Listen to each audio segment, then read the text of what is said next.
नमस्कार विद्यार्थी मित्रांनो, सर्वप्रथम या व्हिडिओमध्ये तुमच्या सर्वांचे खूप खूप स्वागत. विद्यार्थी मित्रांनो, आज आपण हे कोणगी आई या कवितेचा आशय समजून घेतला.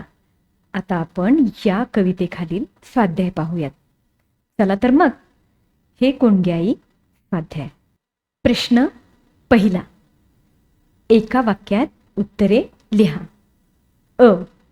पाखरांसारखी शीळ कोण वाजवित आहे? उत्तर, पाखरांसारखी शीळ वारा वाजवित आहे. आ, कवी घाबरून का पळाला? उत्तर, कवीने नदीच्या थरथरत्या पाण्याला हाका मारल्या तेव्हा त्याला प्रतिध्वनी ऐकू आल्यामुळे तो तिथून घाबरून पळाला. ई, कवितेत घडलेल्या सर्व घटना कोणामुळे घडल्या? उत्तर, कवितेत घडलेल्या घटना वाऱ्यामुळे घडल्या. ई, कवीने वाकुल्या केव्हा ऐकल्या? उत्तर, झाडाच्या सावल्या नदीच्या पाण्यात थरथरताना कवीने हाका मारल्या तेव्हा त्याने वाकुल्या ऐकल्या. आता प्रश्न क्रमांक 2, पुढील गोष्टीसाठी कवीने कोणते शब्द वापरले आहेत? वडाच्या पारंब्या. उत्तर, वडाच्या दाढ्यांना.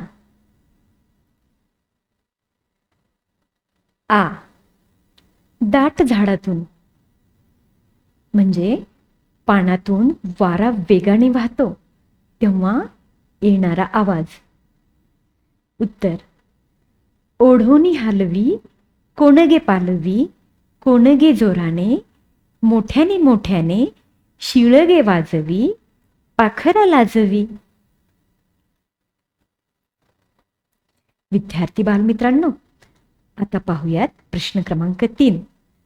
तुम्ही कधी एखाद्या गोष्टीला घाबरला होतात का? त्यावेळी तुम्हाला काय अनुभव आला ते तुम्ही लिहून तुमच्या वर्ग शिक्षकाला दाखवा व तपासून घ्या. विद्यार्थी बालमित्रांनो, आज आपण हे कोणगी आई या कवितेचा स्वाध्याय पाहिला. आवडला ना सर्वांना? चला तर मग भेटूयात पुढील तासिकेत. तोपर्यंत धन्यवाद.